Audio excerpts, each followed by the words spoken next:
Hello, it's October 18th, and as far as I'm concerned, it's Christmas.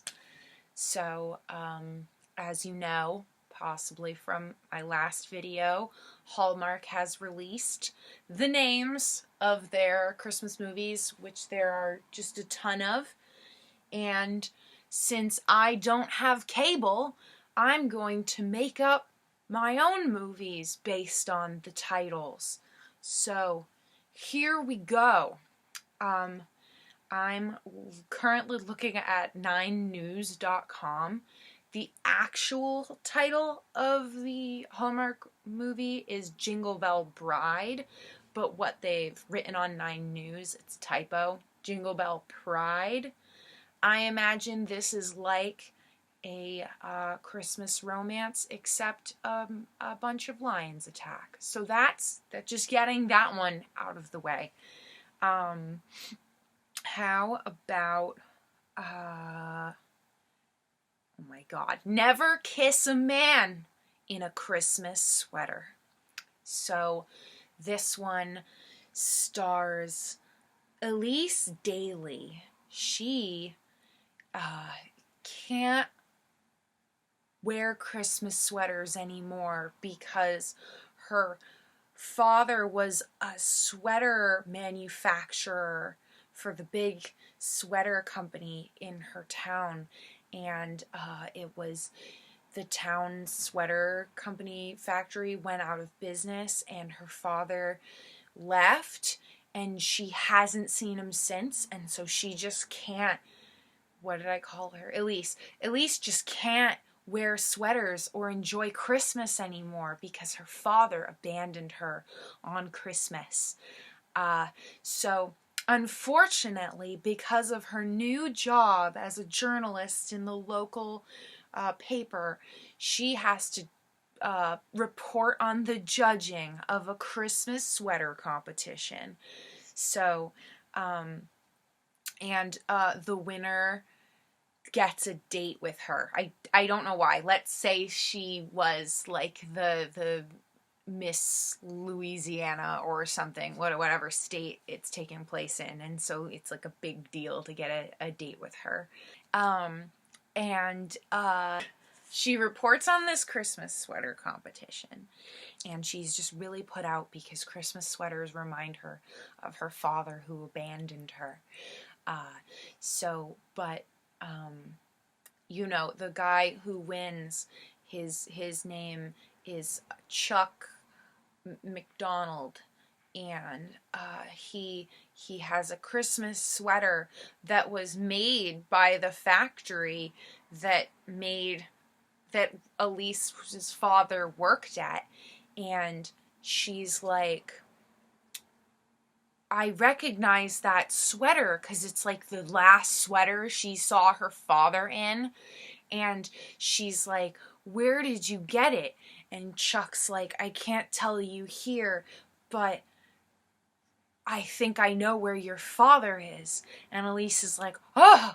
And so Elise and Chuck have to team up to find Elise's father, and that's the date that they go on because Chuck won the competition.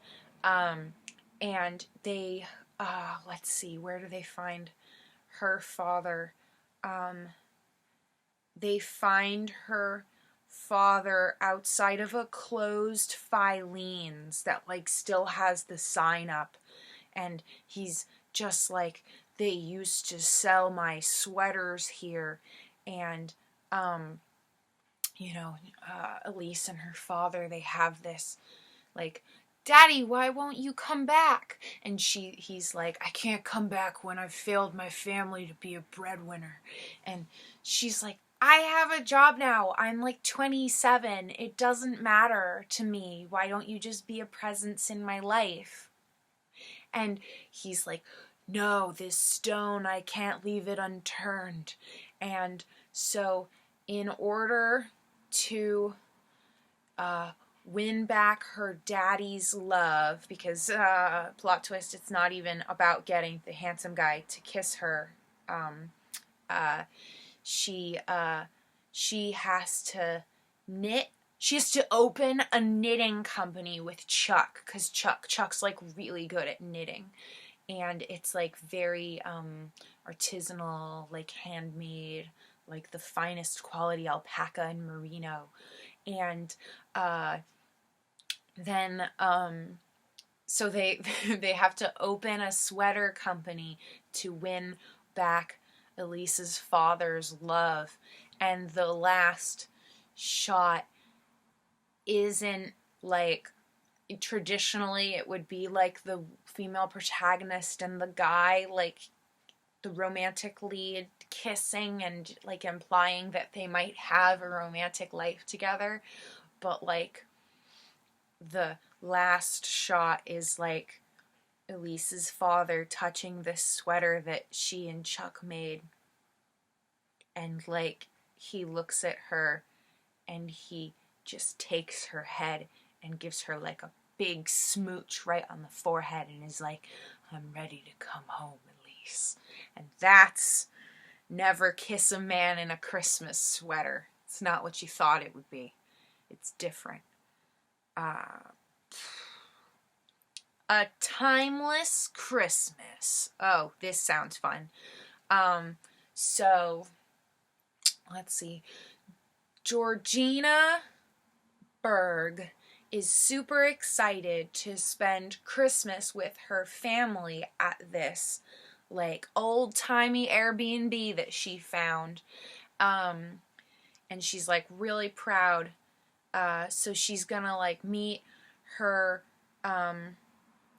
her parents, who are like rugged hikers and like animal enthusiasts. That's what I imagine for Georgina's parents. And her new boyfriend, who she's like really trying to impress them with. I'm imagining that the story is that this Airbnb is like a time-traveling Airbnb, which would be a better title, time-traveling Airbnb. But A Timeless Christmas. I just imagine that they go back in time and fight Nazis on Christmas, because what else would you do with a time-traveling Airbnb?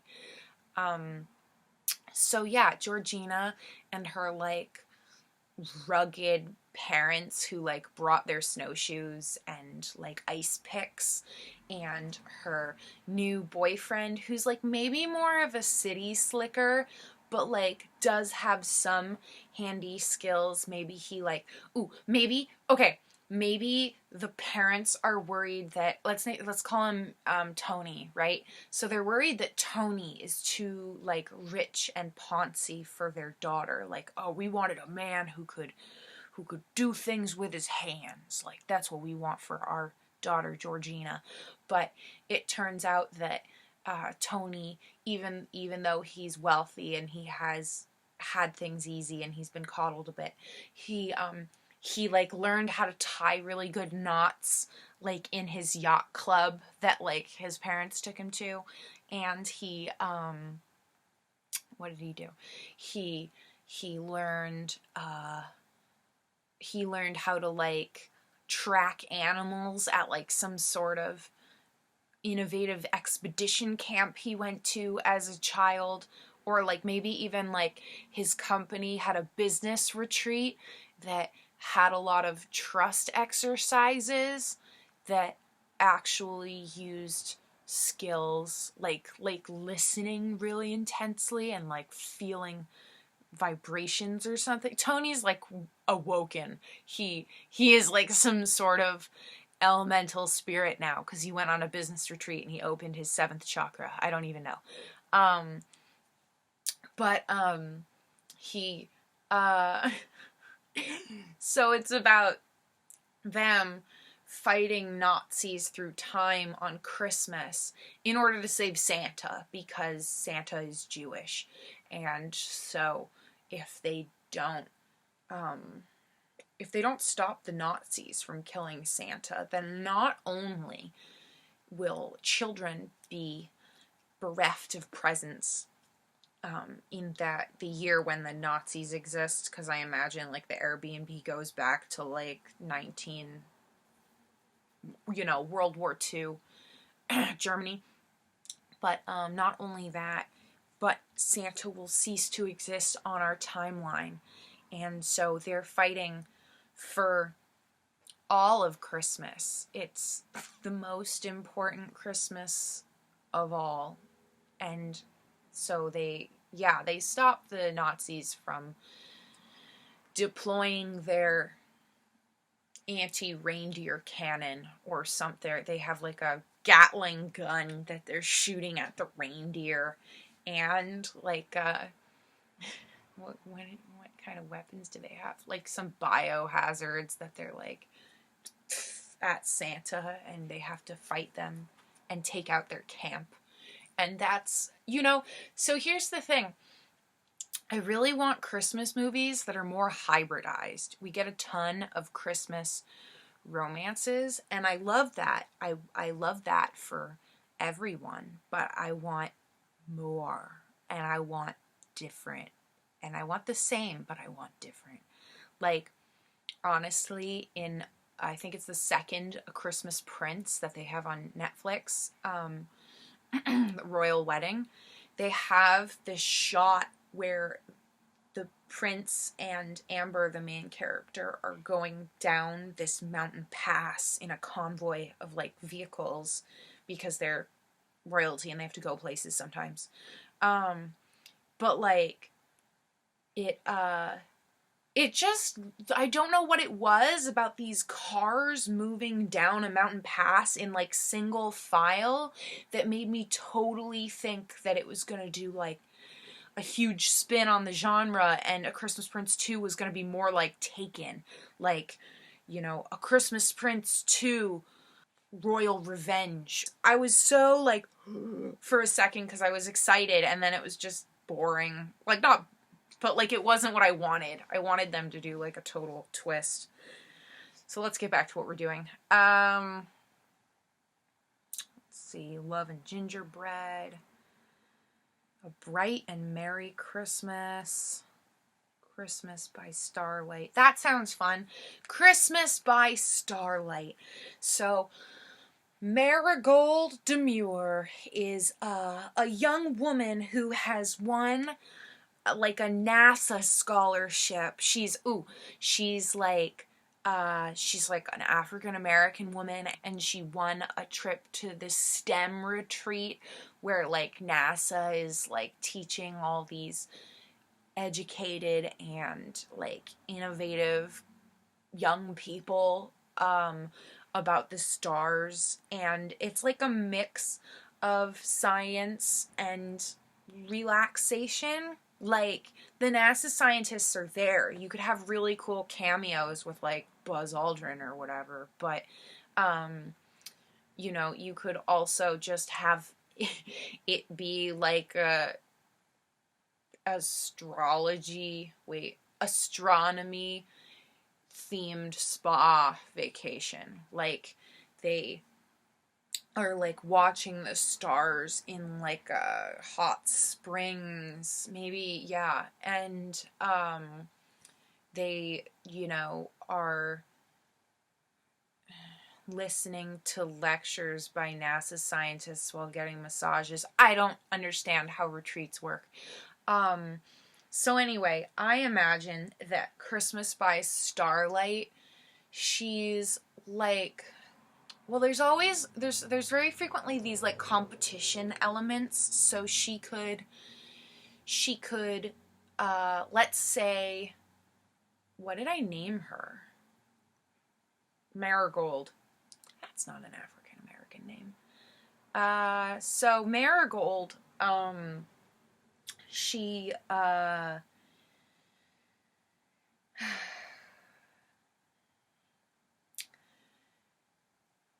So Marigold wants to win this competition, which is like, it's like a science fair, but like more high-tech and nerdy, and her invention is an app that lets you know who else has looked at stars recently. Like they can tag stars with like whether they've looked at them recently.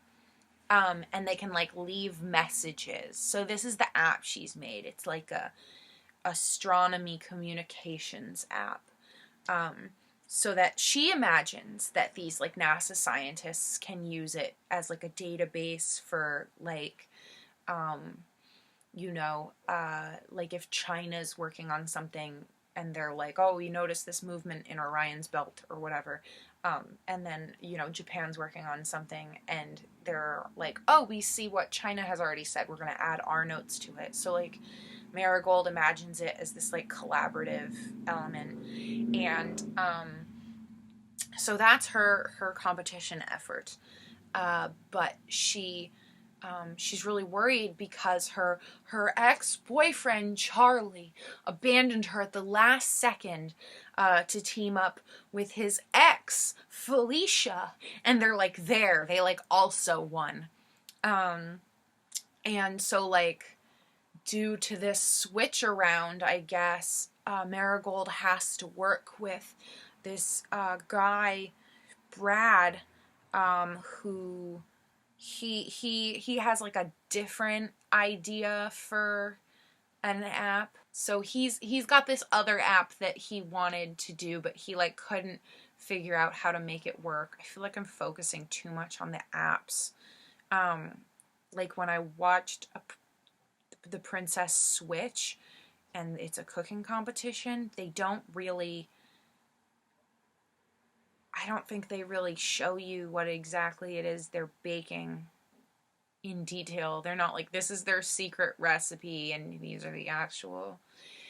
Anyway, so feeling betrayed by Charlie, Marigold has to step it up with her app because like she's like, oh no, my mind was mostly design and I'm not very good at Ruby on Rails or whatever coding language the app is in. And so Brad helps her code it and he like adds his own special flair. Maybe maybe while they're like at the retreat, they like look at stars and leave each other messages, like it starts out to test the app, but then it starts to become like this like cute flirting. So they're making horrible astronomy jokes at each other, like just the dorkiest NASA jokes. This one would be more for a niche crowd, but you need to broaden your bases. You can't have every Christmas movie be some city slicker corporate gal going to the country and learning a lesson. They can't all be that. You have to broaden your horizons, Hallmark. So her app like they're competing over Christmas, and so they, for some reason, she thinks her app won't win. Maybe Felicia and Charlie are like super cocky about their app, and it hurts her heart so much that she loses faith in herself. But like while she and Brad are like lying under the stars on Christmas Eve watching the heavens expand, I think it's expand above them, Brad talks her down. He's like, you just have to believe in yourself. We've given this the best try, and also you're like super brilliant and gorgeous, and he's like not good enough for you anyway. And that's when Marigold gives him an old kisseroo right on the mouth. And then they have the competition, and that's kind of the climax of the movie. And it turns out that like it actually wasn't Felicia and Charlie's idea. It might have been like a really cool idea and like innovative, but they weren't cohesive as a team. They're like, on site, like at their table where they're about to demonstrate, they're like bickering and like fighting, and like you can just see in their body language that they both hate the other person and they're like annoying the crap out of them. So Marigold is like elevated in that she's like, oh, he was just being petty. Like, wow, I'm so happy that I'm actually with. She's like, wow, he was just being petty. I'm so glad that I'm with Brad and he like helped me during this time. And she like, they hold hands and like hope, because the judges are like making their decision. And then it turns out that, you know, maybe they don't even come in first. Maybe their app gets like second place and they're all like, oh. But the second place prize is that they get to have like a starry retreat to, I don't know, the Galapagos, something cool where there'd be a like no light pollution. I imagine that astronomers would be interested in that. And so they're like, oh, well, that's like really cool. And then afterward, they're like, maybe someone comes up to them and he's like a seed investor and he's like, I'd like to give you $50,000 for your company. And they're like, oh my gosh, like that's maybe even better than what the prize money offered by NASA was. Like, wow. Then like in the credits there's a Bollywood number and they dance. That's a joke. Maybe like the credits are stars and it has like the little messages, but like it's like producer, director, you know, with like Orion's belt and like Ursa Major and whatever. And that's what I imagine for Christmas by Starlight. I rambled way too much about the apps. Anyway, I hope this has been fun. So the thing is that Christmas romances are great. They feel good. Sometimes they're funny. You don't have to pay that much attention to them. They're like great to watch while wrapping gifts. And you can watch them with friends and make fun of them. And so I feel totally confident that all of my ideas would be like just as fine as any Hallmark movie. But probably a little more out there, especially Jingle Bell Pride. But, you know, bye. Astronomy. Why do I keep getting that wrong?